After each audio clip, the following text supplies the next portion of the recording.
not a textbook Python course or a certification course, anything like that. The only goal of my session today is to help you know Python, and that at the end of this 1 hour you can say, okay, I can write Python code. That's all I am aiming to do today. So let's begin. I hope my screen is visible to everyone. Okay, yeah. So before starting with the rough stuff, obviously we need to look at a cute couple of memes about Python. So, uh, how many of you recognize these characters from the memes? Can I have a quick response in the chat? Is the chat enabled? Okay, nice. I can see the hands going up. Nice. Okay. So we have around 50 participants. That's great. Okay. Yeah. So nice. Okay. So yeah, memes are a good way to cultivate friendships these days. I know that. Okay. Coming back. So I don't think I need to explain the memes. So let's just dive into what is Python before going into the technical things. What do we do with Python, and etc. etc. So can I have a rough answer, or anything that you would like to share? What do you think is Python in the chat? Can I have that? I hope the chat is enabled for you guys.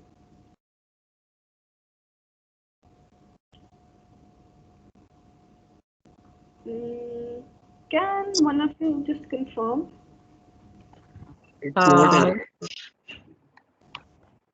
Are you able to see the chats, I'm not, Anmol. I don't think I can. No.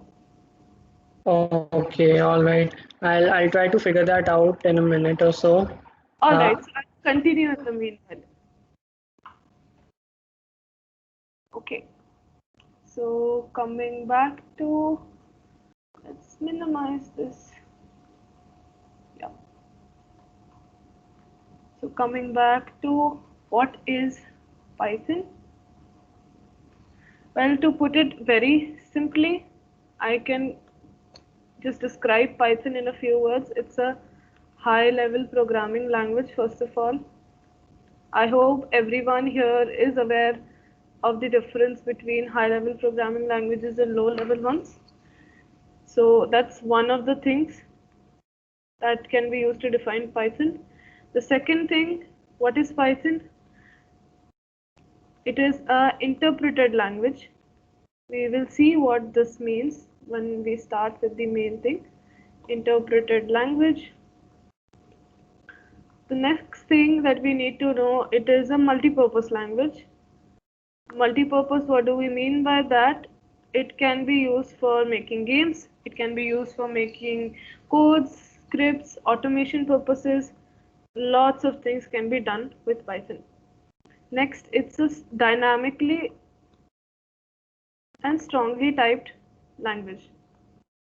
Again, when I am going to cover the topics, I will describe what these two terms exactly mean. And I can just keep going on. To be honest, Python is a really innovative tool that we have these days. So I'm just going to end this one here with it's free and open source. Right? So can I get a show of hands of how many people have ever coded in Java or C?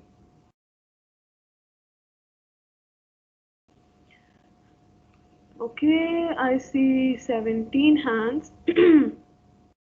How about that's all, 18 of you? Okay, so I will just go ahead with the assumption that the remaining 30 of you have little to no programming experience, right? So those who are aware, I'm sure you can relate Python very easily. Actually, Python will seem a lot easier to you compared to Java and C, because the syntax is more like English. It's very, very simpler, and it's more or less you write it like pseudocode, but it is the actual code. So that's what makes it so much fun. So okay, coming back to my whiteboard. Yeah. So what is Python? Basically a high level programming language, interpreted, multi-purpose, etc. etc. Now let's come to why Python. Why should we stop coding in, Java and C? Okay, we already know these languages. Why should we make the switch? Why should we go to Python? Why should we use Python in today's day and age? First reason, you do not have to know about the inner architecture. For example, those who are aware of C and C++, you must be knowing the concept of pointers. Pointers is a difficult concept. Not all of us get it, but it's important because C is not as advanced as Python. But in case of Python, you do not need to know how the variables are stored. You do not need to know how to reference the lists and dictionaries. All of that is handled by Python. It is simple, which I just told you. It is like English. It is almost like pseudocode. So we don't have to work so much on memorizing syntaxes, being so worried about the correct syntax and things like that. And one of the most prominent reasons could be there are a lot of packages and libraries available. So there is a lot you can do with Python. For example, you can do app development, you can do game development, you can go for automation scripting, you can go for machine learning, you can go for data analysis. There are libraries like NumPy and Pandas that you can use for even data science. So the potential around Python is limitless. You can do a lot with Python, and it is very easy to learn, multifaceted, and there are a lot of pre-existing packages and libraries that you can inculcate in your own projects, in your own work. So that gives you great support. And lastly, there is a huge community. I know Python is very, relatively new, but there is a huge community that codes in Python, and I'm glad to say I am one of them. So there is a huge amount of support, for example, on platforms like Stack Overflow and other places. So that is why you should make the switch to Python. Next, let's just take a look where Python is currently being used. So in most of, I'm pretty sure you guys recognize all of these icons and company logos. All of them use Python.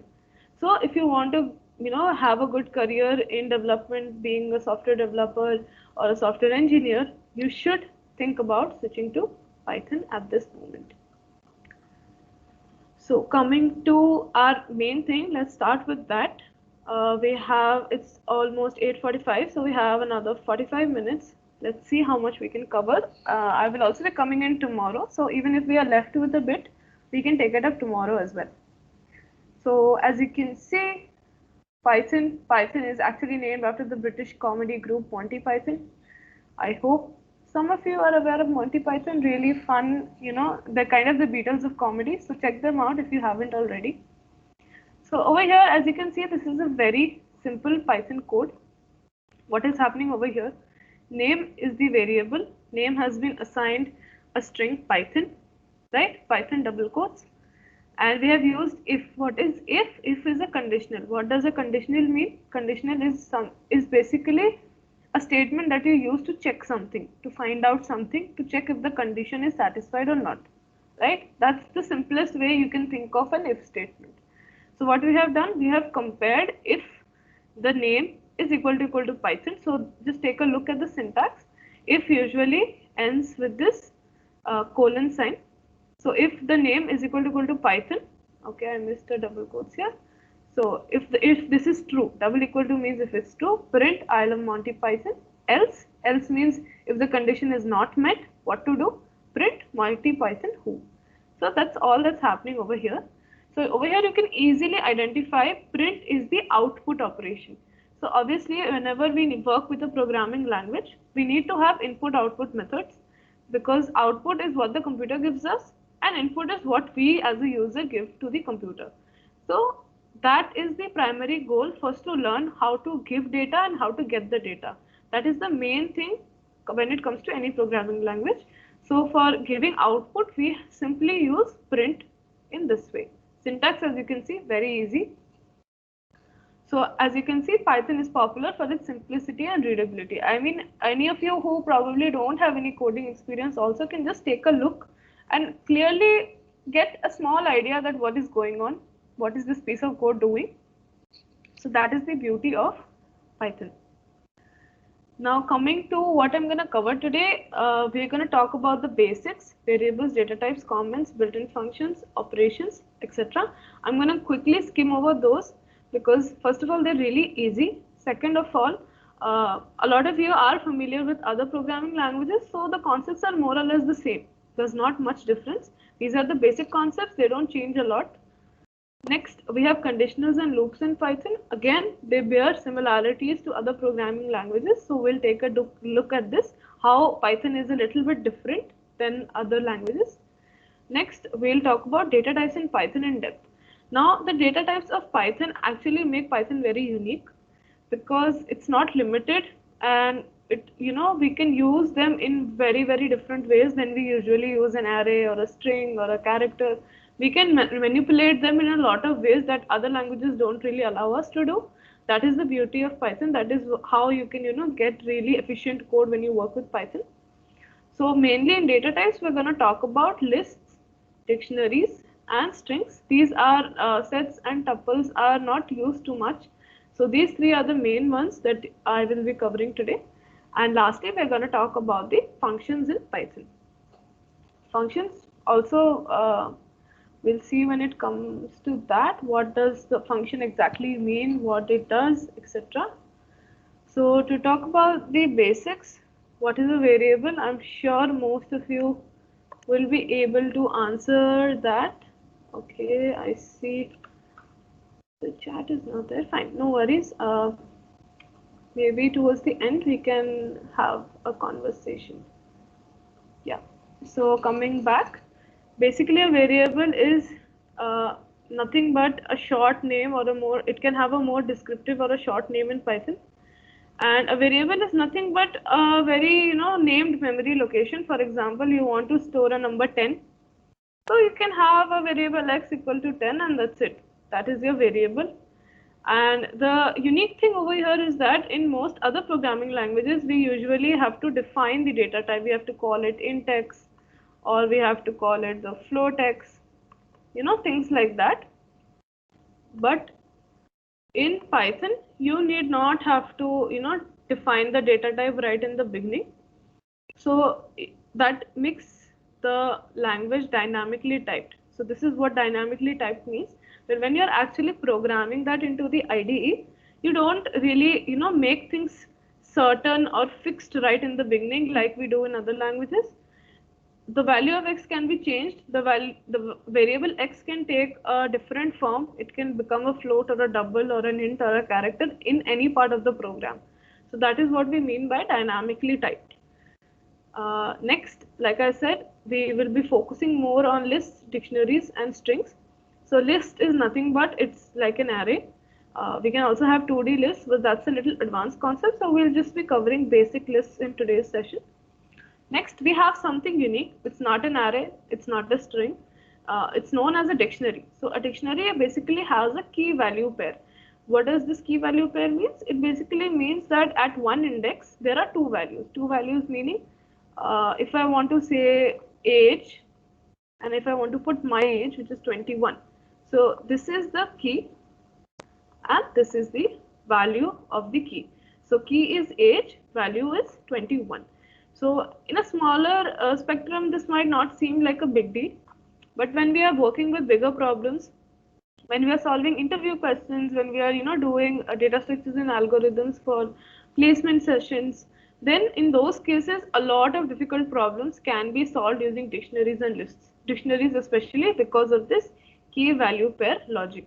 So it's a good thing to know dictionaries, and it's a good thing to take up Python even if you want to study DS Algo for your placement sessions, because these features, NumPy, Pandas, lists and dictionaries really help you to solve complex problems there.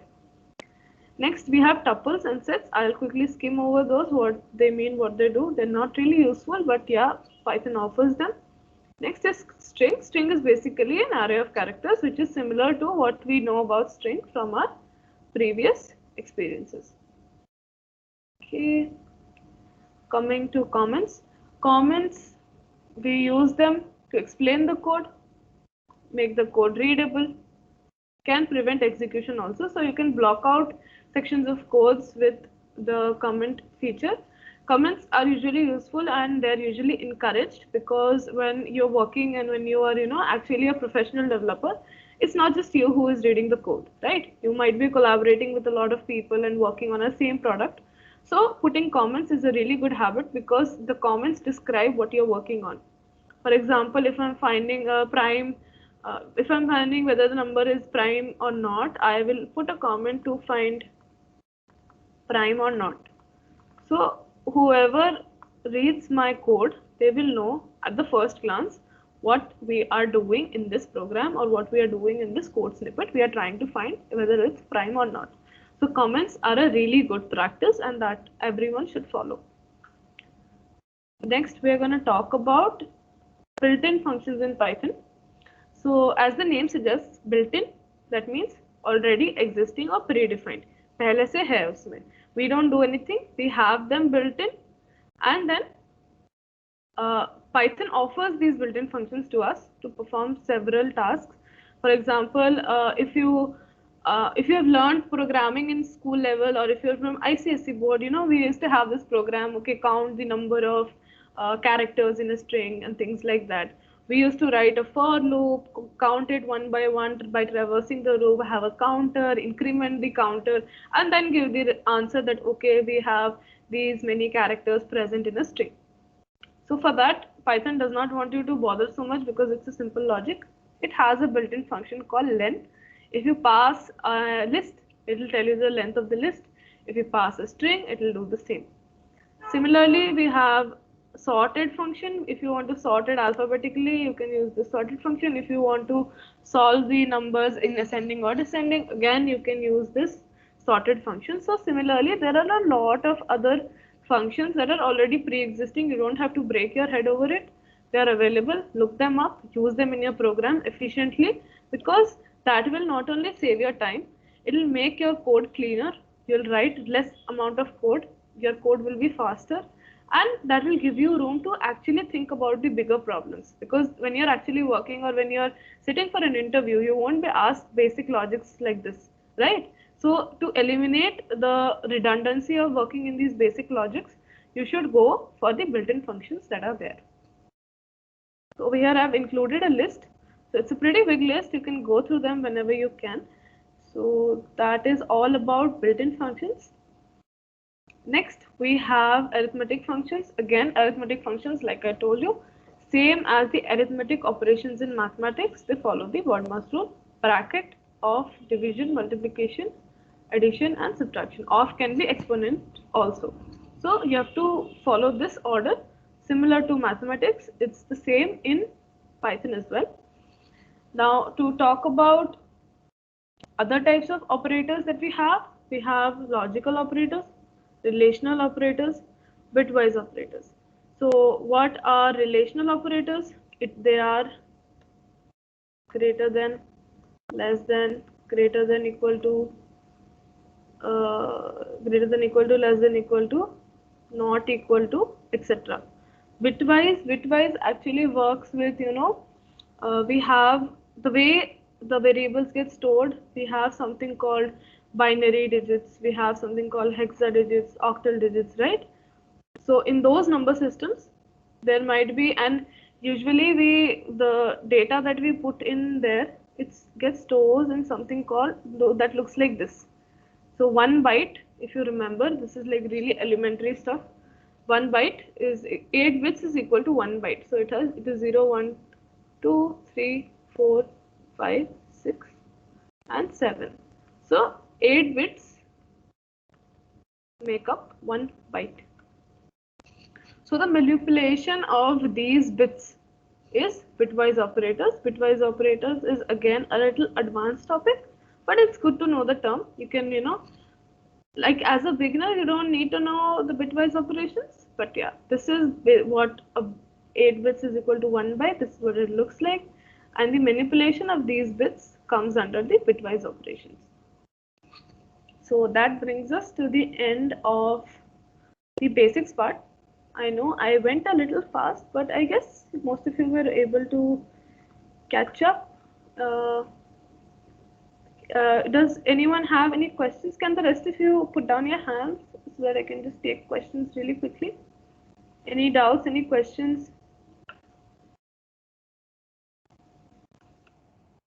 Guess not. All right, then I will continue with conditionals.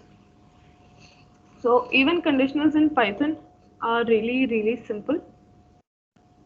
Easiest way to get the concept of conditionals right. Like I said, conditionals are nothing but whether you have to check whether the conditions are satisfied or not. So if you just look at this flowchart over here, what does it say? It's morning time, you have woken up, you've just woken up, right? So is it a weekday? So well, if it's a weekday, obviously you will have to wake up early, go to school or go to work, right? And if it's not a weekday, so you can afford to sleep in a little bit, right? You can go a little late, you can, get up a little late, have your breakfast, have a good time because it's the weekend, right? So if it's morning, you have to get up at 6:30, right? And then the next thing that you have to worry about is that, okay, is it raining? Because I have to go out. I know none of us really go out at the moment, but yeah.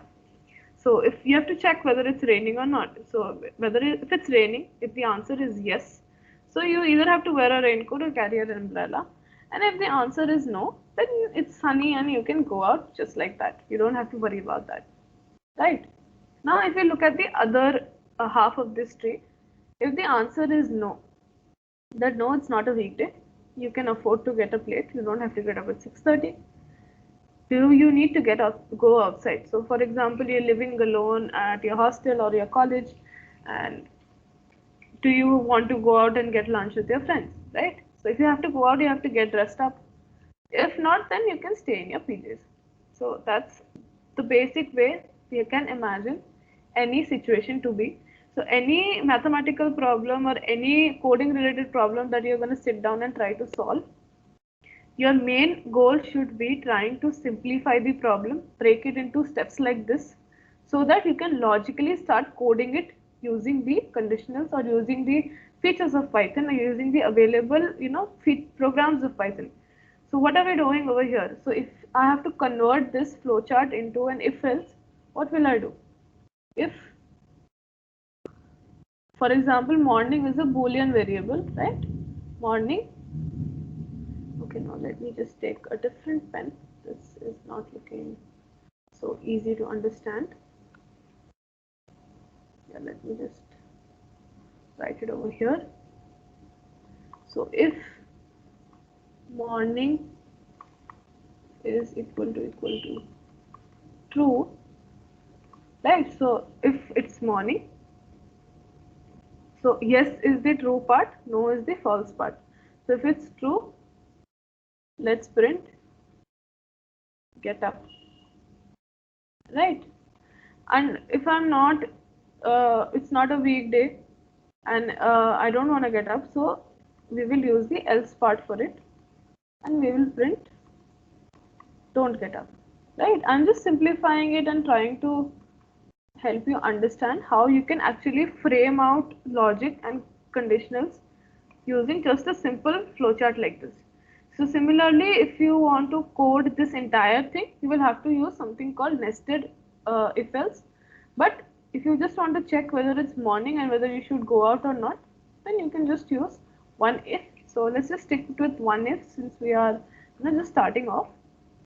So over here I've put a combination like how in what ways you can use the if else present over here. So you can either use if in a standalone way, you can use if with else, you can use if else. So that's one nest, like one if and the second if. And then you can also keep on using multiples else if depending on your conditions. So if else if else if else if, it will keep going on till you reach the end of your conditions, and then you can finally write the if else. So usually we prefer that else should be present because it tells the system, it tells the computer what to do in case none of the conditions are met. So that is the benefit of having an else statement. That's all I have summed up over here. So it checks for the given condition. It's a keyword. So keywords are nothing but special words. Keywords are special words that the Python system or the computer understands. So it's basically like having a language with the computer. You and the language, the developer and the computer have a secret language basically. So the words that come under keywords there are countless. For example, main, if, else, break, continue. I'm sure the ones who are aware of other programming languages can find it relatable because the concept of keywords is same throughout all programming languages. So else if is Python's way of saying that if the previous conditions were not true, try this condition. So that is what we do with else if. Next, it catches anything that isn't caught by the preceding condition. So like I mentioned, it's good to have an else statement because if none of the conditions are true or if none of the conditions match, it's better to have a final condition to tell the computer what to do. Why do we do that? Because we don't want our computer to break or stop, or for our program to stop abruptly. So we use the else statement. Okay, yeah. So in Python, your script basically runs from top to down until nothing is left to execute. So that is why else always comes at the end. So yeah, I thought I'll just ask a quick couple of questions, but I don't think the chat thing is working yet. Okay, never mind. Let me go back. So basically, Boolean. What is Boolean? Boolean is also a type of data type. It's a very primitive kind of data type. So it can take up only two values, true and false. It's not really of too much importance in Python, but it's good to know since you're learning conditionals. It's good to know because conditionals basically work on the logic of Boolean. So it is good to know what true and false and if there is a data type, for example, boolean b, it can take up only two types of values, which is either true or false, since it's a boolean type data type. So you can read up more about boolean in case you are interested. Okay, before starting off with a loops over here, I would like to just quickly go up. Yeah. So like I began with talking about input output operations. So to put it simply, for input in Python, we use the input function. So how do we write the input function? Really simple. For example, we want to take up a name, right? So we will put name, right? Because we don't have data type fixation in Python. We dynamically change it. So we will not specify it as string or anything. The input function almost always takes the value as a string, right? So it takes a string, like I said, but that causes another problem. So we'll get to that in a while. Let's just look at how we can input our name in Python. So we put name, input, enter your name, right? That's all. And then we just use print, the print function, and we just put it as print name. So what is happening in these two lines? This is the input line and this is the output line. Simple as that. Now using the input function, you can also take lists as input, dictionaries as input, anything that you can think of. But like I said, Python primarily stores input as strings. But not all the time we want string, right? For example, if we want to input the age. So if I write it in the similar fashion, enter your age, do you think it will give me the numeric value or the string value? Uh,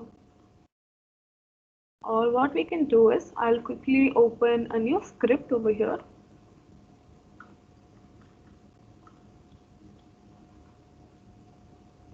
Okay, just a second. Let me just close these. I'm gonna just take a new Python script and I'm just gonna simply replicate what I just showed over here. So if we put name input, as you can see the input function, it got highlighted on its own. Enter your name, right? I'm gonna print the name. Next, now we want to input the age. So we will use it in a similar fashion. Right? Print it. If I just save this and if I run it,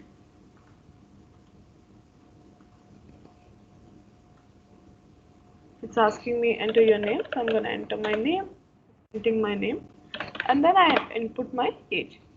Now, as you can see, it didn't create a really big problem, right? Even though age is a numeric value, it printed it because there was no numeric manipulation with it. But now, if I want to do age equals to age plus 1, and I save it and I run it, right? Let's see what happens. It's giving me a type error. Type error means data type mismatch, not int. So to avoid this problem, what can I do? I can do a process which is known as typecasting. What is typecasting? I'll go into a little more detail, but simply it is to convert one data type to another, because we don't always need only one data type. The fact that we have so many is because we want to do a lot of different operations and we need them for their own benefit, for their own usage. So how do we typecast in Python? We just write whatever data type you want to convert it to, you write it. It is almost like an inbuilt function, and this will, so what is happening in this statement? Basically we are taking the input function, we are displaying a message, we are taking an input. Next, after taking the input, we have put this int function. What is this int function doing? Converting the string value to an integer value. That's all. So now if I run it, as you can see, the answer is 22 because it got converted to a numeric value and then it was incremented by 1. So when I entered 21, I got the output as 22. So this process is basically known as typecasting. Okay, let's get back to this. Okay, this is feeling really one-sided. I hope I am audible and everything is fine. Anmol, can you just confirm once? Yeah, Jocelyn. Okay. I don't know actually why you are not able. I really don't know what is the problem with the chat box. Maybe we could do one thing that we could have. I mean, you, if it's okay, you could use the WhatsApp group Yeah, because sounds better. Yeah. um, because it would be like very non-engaging otherwise for you as well. Yeah, uh, exactly. All right, I'll use the WhatsApp groups. Then, guys, whoever is attending, please, whatever I ask, if you could just respond there, I'll check it simultaneously while we are doing this. So, can I just get a quick response whether whatever I have covered so far is clear in the WhatsApp group?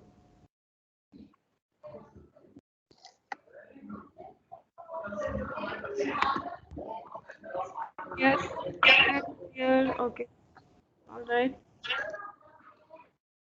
Okay. Okay, fine. Then I'll proceed since already 9:15. Let's see how much of this we can cover. All right. So I hope we're done with input output operations, and I just showed you typecasting. So we are done with that.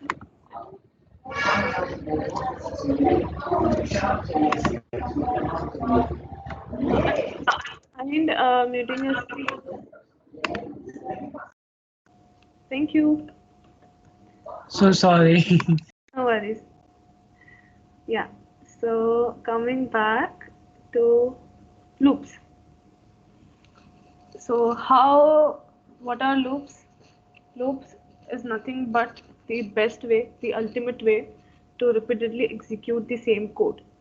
What do I mean by that? I have a presentation prepared for you for the same. So we'll go through that. It'll make more sense then. Now, lastly, before I switch to my presentation, let's take a look at data types in Python. So this is the tree, that how many total types are there. So as you can see, there is the numeric type, dictionary type, boolean type, set type, sequence type. Now under numeric we have three types: integer, float, complex number. Integer is the normal integer that we know, right? Minus and plus from the entire number line basically. Float is having decimal points. Complex number can be a really big number, can be one with imaginary parts, things like that. We don't really use complex numbers so much.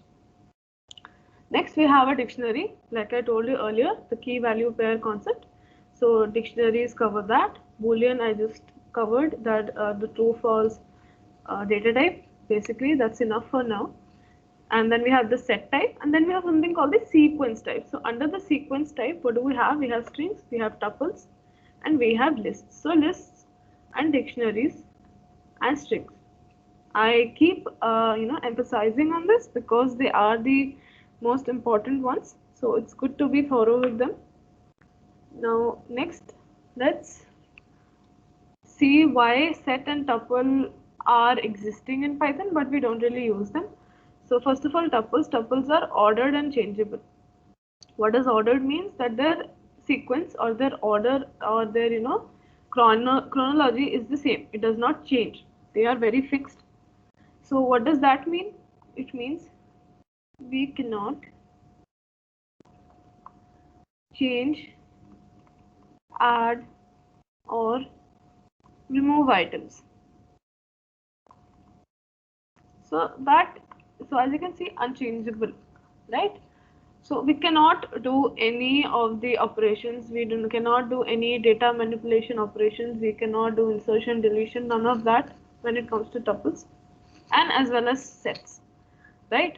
So that kind of nullifies the whole purpose of having a data type, because most of the time when we get a problem statement, when we have to solve a problem or we have to write code for something, we need some kind of data type that is flexible, because obviously without changing, for example, maybe you're working on a data analysis problem and you have been given a lot of unstructured data. What do I mean by unstructured data? That there are some missing values, it's not consistent, the rows and columns do not match, some of the data is missing, the data is noisy, right?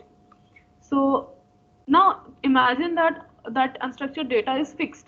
You can't really manipulate it, you can't really delete anything, insert anything, or remove anything. Then what's the point of it, right? You cannot make it into structured data. So that is where the drawback of tuples and sets lie, that you cannot really perform, add, remove, change these operations on it. So that was about tuples, and sets does not even allow duplicates. So that again is an issue, because in real world scenario there might be times when you have values that are repeating, or value, even duplicates can also be the answer to your problem statement. So set data type does not allow that. But set data type comes in handy because the mathematics set operations can be performed on the set data type. So that's where it becomes really useful. So that's about it for this. We'll go into depth in the next 5 minutes. And one more topic that is kind of important, but it's not really taught in textbooks or places like that, is the concept of indexing in Python. What do I mean by indexing? For example, you have a list, right? List equals to, let's assign random values to it: 10, 20, 30, 40, 50, 60, right? So I hope everyone is aware of the concept of index, what is meant by index. Can you please respond in the group?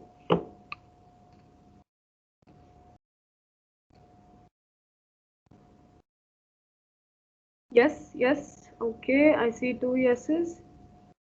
Great. So if I have to number the indexes of this list, what will it be? If I'm doing zero indexing always, obviously. Yes, Pratham, correct.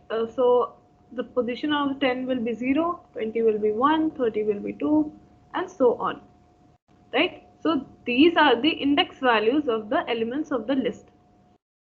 So now when we are doing a program or we are solving some kind of problem, there might be some conditions where we only need to extract this 30 and 40 maybe, right? Just a second. Yeah, 30 or 40, or maybe just the last value, which is 60. So instead of using a loop, increasing the complexity of the program using a for loop, that okay, for I equals to 0, I less than, I know I'm writing in Java, okay, this is not Python, but you get the message, which is you have to traverse the whole list. So we don't want that. Why will we go through so much length to solve one simple problem that we need the last element? So what will we do? We will just print list of 5, and that will give us 60 as output. Our problem is solved because of the concept of indexing. Now the same thing can be done on a string, because as we know, string is a character array basically. So the characters can be split up into something like this in the memory. So if you want to reference characters, if you want to extract the last character or the first character or the middle character, you can do the same indexing. So zero indexing in Python is 0 to n minus 1, where n is the length of the, you can call it as data type, whether it's a dictionary, string or list. And minus 1 indexing is minus 1 to n, where again n is the length of the data type. Now what is the benefit of minus 1 to n indexing? This is the negative indexing. You don't have to sit and reverse it. So if you do the negative indexing, it starts from the backward side, which is minus 1, minus 2, etc. So if you just write it as list of minus 1, it will give you the same value as output. Benefit of this is that you don't have to constantly reverse a list, and both of them are nearly the same, but yeah, there is a slight benefit over here in case your problem revolves around reversing something, or manipulations that require negative indexing. So the basic syntax for slicing or indexing is basically starting index, ending index, and stride. Stride means what? Stride means how many steps it should take, or how many elements it should jump. Basically, simple language mein. So for example, in this list, if the starting index is 0, ending index is 5, and I put the stride as 2. 2 matlab it should jump 2 places. So starting from 0, if it jumps 2 places, it will give us 0, 3 and 5. 0 and 3. 5 bhi nahi, because there is no 6. Because it's jumping 2 places, it's skipping 2 places. So it will only give us 0 and 3rd position, which is 10 and 40. So indexing is a really important concept. We don't really get it in courses and all, and we're not really taught about it in classrooms as well. But it is a really, really useful concept. So I would highly recommend that. It's almost time. Anmol, can I take like 5 more minutes and just go through my PPT with them? Yes, yes, definitely. I mean, take 15 minutes. Okay, sure. Yeah, okay, this was all. I will be sharing all this material, like I said. So let's just take a look at the presentation.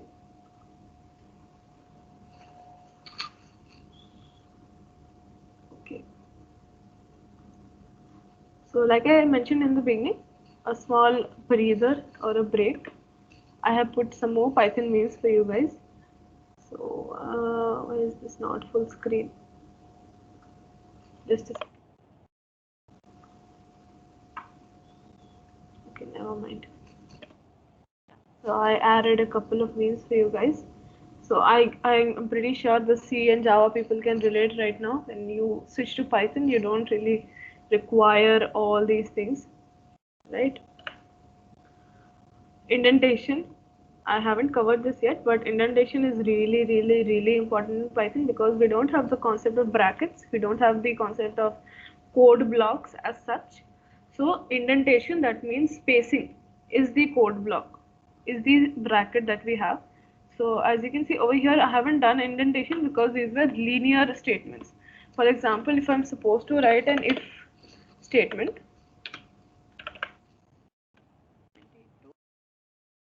as you can see, it is auto indented. This space has come automatically.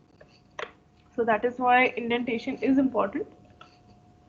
And yeah, no semicolons in Python, unlike most programming languages. Yeah, so that's one more advantage you can say. You don't have to spend sleepless nights worrying about where the hell did you miss that one semicolon because your code is throwing an error. Okay, so like I discussed in the beginning, this was our agenda, the basics. We have covered the basics. We have seen conditionals and loops. Loops we'll see in a little depth right now. We've seen data types. We'll see some data types operations really quickly. And lastly, functions in Python. So functions, this is a really elementary way that I have covered this. But in case, and if you want in-depth knowledge about functions especially, you can reach out to me anytime. That's not an issue. So features of Python, interpreted high-level general-purpose language founded by or created by Guido van Rossum in 1989. I know it seems like a very latest language, but it was created in 1989. Funny story, he was actually bored during his Christmas vacation and just felt like making a project, and so he created Python. That's how Python was born. We have covered variables. I have discussed, unlike Python languages, other languages, we have no command specifically for declaring it. It is created the moment you first assign a value to it. We have seen how we do that. Do not need to be declared with any particular type and can be changed, have the type changed while being used. That is why it is called dynamically typed language, which I also covered. Next, these are just a couple of naming conventions which you can follow, will be useful. Coming to Python built-in functions, a couple of functions over here with what they do and the link to the list of other inbuilt functions. Conditionals, so booleans are most powerful when combined with conditional statements. That's why I covered boolean first, then we went into depth with if, else if, and else. So we just this is a very easy code snippet to find whether a number is negative, positive, or zero. We have used if, else if, else if, else. So just like we discussed, if there are multiple conditions, we use multiple else if, but in the end we should have one else. So this was all about if else. Now coming to loops in Python. Basically there are two primary ways you can do loops in Python. One is for loop, one is while loop. So the ones who are familiar with Java and C, it is the same concept. Slight change in what do you call it, the syntax. That's about it. Functioning is same, the way you declare it is same, what it does is the same. So basically what it does, so over here this I is known as something called a control variable. Now what do we mean by control variable? The variable that controls the loop. What is the loop? Loop, even if in English we imagine a loop is something that keeps going on, right? Keeps going on. Endless, for example, listening to your favorite song on loop. Infinite can be called infinite as well. So that's basically what a loop means. So a for loop is used for iterating over a sequence. So it can either be a list, a tuple, or a dictionary, even a set or a string. So over here what we have a list x 1 2 3 4 5, pretty simple. And over here we have the control variable I. Now based on the incrementation of I, or over here what we have done is we are using I as index. We just covered indexing, right? So 1 2 3 and 4. So initial value of I will be 0. So for I in x, I is acting as the index, so the 0th position will be displayed first, which is 1, then 2, 3, 4, 5. That's all. This next example, again a similar thing. What we have done is, over here we're not using the control variable as the index, we're just using it as a control variable. We are using it to traverse the range of the length of x. Range is another inbuilt function, you can check it out. So is length. So length is basically finding the length of the list, which is 5. So what is happening over here? A range is created from I to 5, right? That is the functioning of the range function. I is, for example, I is equal to 0, len we got it as 5. तो ये loop कैसे चल रहा है? This loop is running from 0 to 5. So 0th position पे 1, then we have to increment I somewhere here. Then first position पे we have 2. So when this becomes 1, this becomes 2. When this becomes 2, we get 3. When this becomes 3, we get 4. And when this becomes 4, we get 5. So that is how a for loop functions. So this is an example of a basic for loop, and this is an example of a nested for loop. Not exactly nested, but used with different types of data types and with the range function. So that was all about for loop. Next comes the while loop. While loop can execute a set of statements as long as the condition is true. So, remember the part where I said a loop can be infinite? So, when we have a condition which you might feel like it is unending or infinite, you can use the while loop in those situations because it executes a statement as long as the condition is true. So, for example, what can be an example of an infinite statement? It can be I, uh, okay, I is equal, if I put I equal to 0 and I equal to 0, and if I don't change the value of I throughout the execution, then this becomes a infinite while loop, because there is no condition that will stop this loop from executing. So that is what makes it an infinite while loop. Next, we have something called the break statement and the continue statement. So what is the use of these two statements in Python? With the break statement, we can stop the loop even when the condition is true. So now in this case, if you want to stop the loop, for example, let's take it as I equal to 0, print Python, right? So it will keep on printing because there's no condition to break it. But if, for example, we write break over here, so after a certain while, maybe even after printing the first time, it will break. Break means stop. So the loop will stop executing and the control will come out of the loop. So if we look at the example over here, I is 1 while I is less than 6. So that means 1 is less than 6, print I. If I is equal to 3. So obviously we are incrementing I over here, as you can see. So at one point it will become equal to 3. So we are telling the computer or the Python compiler to break. Break means stop and give the output, break out of the loop. You don't have to keep on going. So that is what happens when we use the break statement. Next, continue statement. With the continue statement, we can stop the current iteration and continue with the next. So for example, in sometimes you don't need the current output, you need the next output.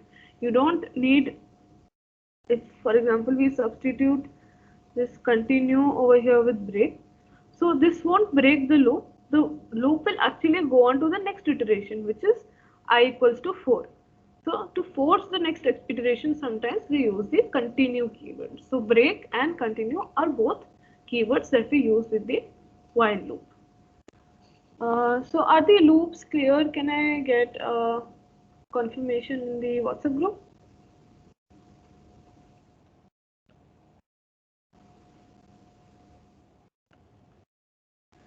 Yes, okay. Does anyone have any doubts? You can ask. I know I promised to finish within an hour, but it's 9:30 right now. I'm gonna stop sharing my screen for a minute.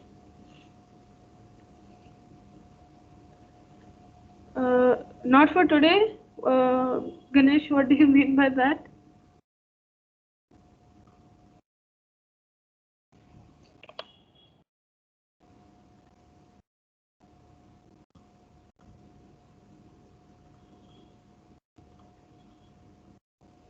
Okay, no doubt for today. I got it. All right, so what I'll do is, since we have covered a lot today, so in case any of you have any questions, you can feel free to raise your hand. I'm sure Anmol can unmute you to ask your questions. Okay. Oh yes, I've made the settings. Also, Jasleen, should I send you the group that quiz link, or should I put it on the WhatsApp group? I guess Uh, you can just put it in the group right away because since time is up, I have only two concepts to cover, so I will cover that with deep learning tomorrow. all right, that's great. So, guys, I really suggest you to, open your doubts and ask her whatever you want to. We still have some time left. Thank you, Jasleen. Thank you. Okay, thank you, Anmol. Okay, there are a few questions, so I'll answer those. Hello. Uh, can you please explain list compression in Python? Okay, It's list really compre confusing for me. Okay, list compre Okay, I'll take this up tomorrow. Okay, I'll just quickly make a note. We will cover this tomorrow. Actually, since this is a beginner lessons, I had not included it, but since you asked, we'll do it tomorrow. List comprehension, right?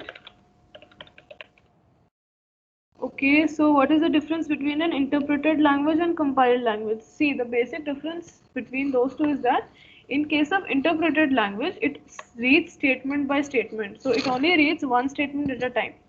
But a compiled language, it looks at a program as a whole coding block, and it scans the whole program and then executes it. So that's the basic difference. Interpreter does it line by line, compiler does it as a whole. I hope, I guess, Shalu, I was able to clarify your doubt. Next question. Why does, okay, I don't know who this is, but see, that's how the language was designed. So that's not really a question that I can answer. For example, that why it takes it as a string. But to answer it as someone who uses Python on a regular basis, it actually makes your job easier a lot of times because usually numbers, they are difficult to manipulate, first of all, unless they are in a form of a list or a dictionary. So usually string gives you the flexibility to, work with it, do slicing, indexing, and other operations. And even when you're actually making an application, right? So mostly to the front end, when we integrate the front end with the back end, the value usually goes into a JSON. And JSON, usually we use strings for JSONs. So that is why I guess that's the reason. I'm not sure. I might have to research a little on that. Why is it only string? But I guess that's the concept. That's what I feel is the concept behind that. And okay, major difference between Python 2 and Python 3. I guess that's just, improving on whatever they have already built. For example, they have even come up with, I hope most of you are aware with what is known as, one second. Okay, what is going on in the group? Yeah, sorry. So what is known as a switch statement? Earlier we didn't have the switch statement in Python. So recently, I guess I read somewhere that they're also working on integrating that. So usually, the versions get better, they keep adding more things and newer things. So that is the basic difference between Python 2 and Python 3. Python 3 is the latest one. So, and plus the Unicode storing thing, I guess they fixed that in Python 3. So you don't need to store it in a certain way. Python deals with it just like it does with the rest of the values. So I guess the only reason is, why is Python slower than C++? How have you experienced that?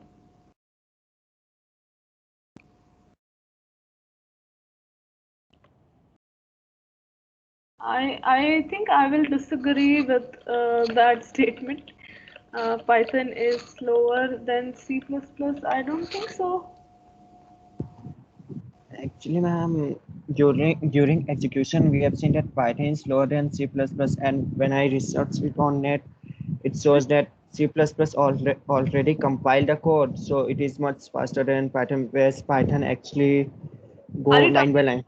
Are you talking about in case of memory storage and all?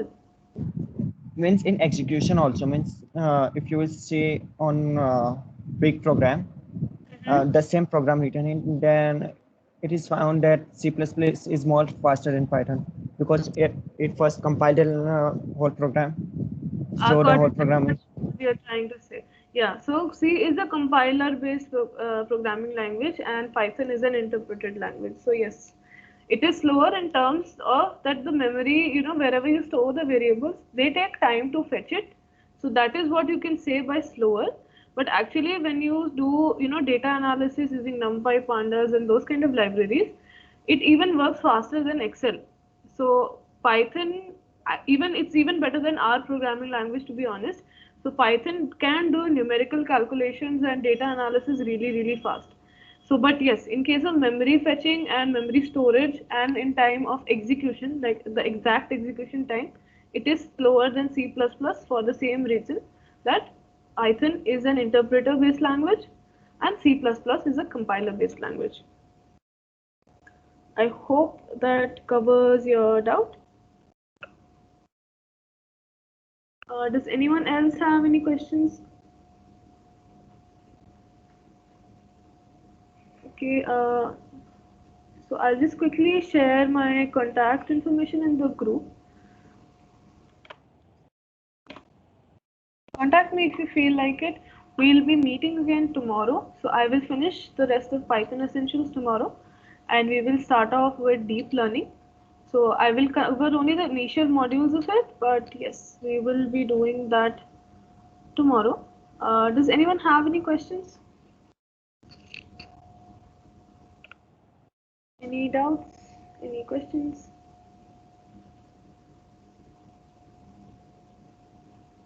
I guess that's a no. Okay. I will be sending the Anmol, will you be sending them the material or should I? You can do so. I mean, feel free. Um, Okay. Alright, then I guess we're done for today. Let's meet tomorrow. In case you guys have any other doubts, you can just make a note. We can discuss it in class tomorrow. And like if someone asked about list comprehension, we will also be covering that tomorrow. Tomorrow same timing. I guess yes, Anmol, right? 8:30 to 9:30. yes, yes, same timing. Okay, and when is the quiz?